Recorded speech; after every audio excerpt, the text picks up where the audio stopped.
Memang sholat ini oleh umat Islam terlalu dibesar-besarkan.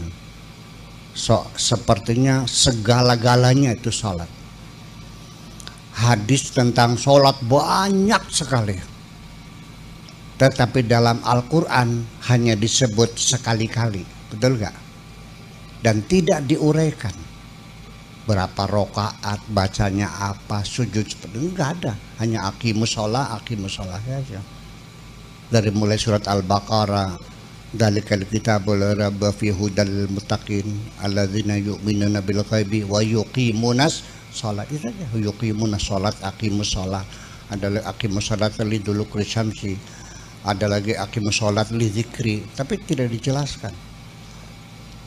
Segudang, bahkan kajian kitab fikih ya, Fiqhul Madzhabul Arba'ah 6 jilid itu hampir 2 jilid bab sholat semuanya itu. Kenapa terlalu besar ini? As-sholatu imaduddin, sholat itu tiang agama. Man aqamaha faqad aqamaddin, kalau mendirikan sholat berarti mendirikan agama. Wa man tarakaha, dan barang siapa meninggalkan sholat faqad haddamaddin, berarti menghancurkan agama. Lalu hadis lagi, inna awwala ma yuhasabu bil mar'u yaumal qiyamah as-sholatu, nanti di hari kiamat yang pertama-tama dihisab amalan kamu adalah sholatmu. Apabila sholatmu nggak benar, maka semua amal kebaikanmu nggak ada yang diterima. Ini betul-betul sepertinya sholat itu menjadi kerangka besar dalam beragama. Betul nggak begitu? Iya. Ternyata di dalam Al-Qur'annya malah yang menjadi tolok ukur bukan sholat. Ara'aital ladzi yukadzibu biddin, tahukah kamu orang yang berdusta dalam agama? Fadzalikal ladzi yad'ul yatim, yang membiarkan anak yatim terlantar. Wala yahuddu 'ala ta'amil miskin, dan tidak mau ngasih makan orang miskin. Fawailun lil, jadi artinya kalau kamu tidak melihara anak yatim, tidak ngasih orang miskin, sholatmu dibayar dengan well. Kebalik dikit. Sing bener nih, hadis apa Quran? Jadi artinya bahwa streamline dalam beragama, menurut Al-Quran, beragama itu lebih mementingkan keadilan sosial dan supremasi hukum daripada ritual-ritual.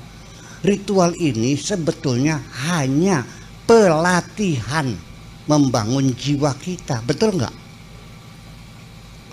Dari sholatnya, dari puasanya, zakatnya, hajinya, itu membangun kepedulian sosial. Yuk kita uraikan sebentar. Setiap hari kita berjamaah 5 kali di musola atau di masjid. Setiap blok ada musola, betul nggak? Ketemu 5 hari, terjadi komunikasi yang intensif. Dulu belum ada HP, Pak. Pertemuan fisik langsung. Artinya kondisi yang ada di desa masing-masing, kita tahu siapa yang mati, siapa yang sakit, siapa yang datang, siapa yang pergi, tahu semua kan? Karena tiap hari ketemu, salaman tiap hari, sehari 5 kali, betul nggak?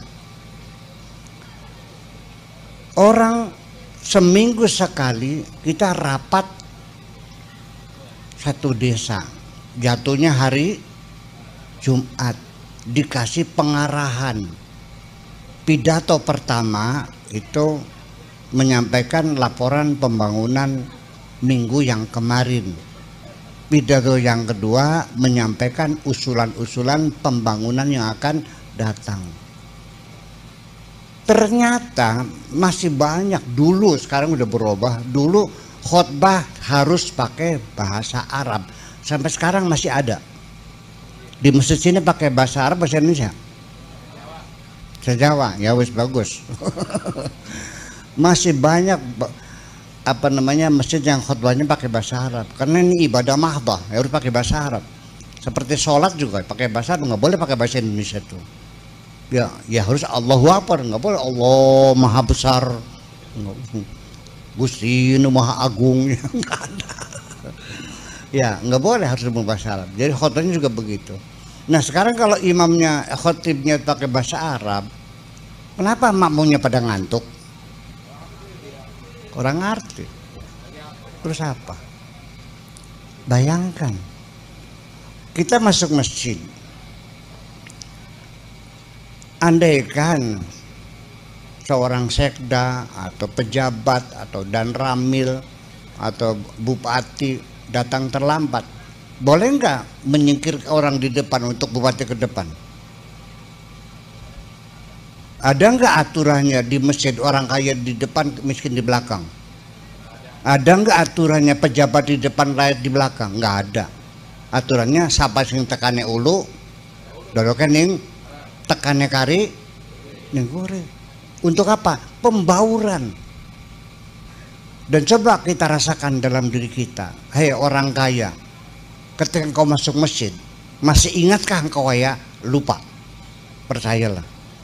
Hei orang miskin, apakah engkau kecil hati, minder, berdampingan orang kaya? Tidak. Dia lupa jadi orang miskin.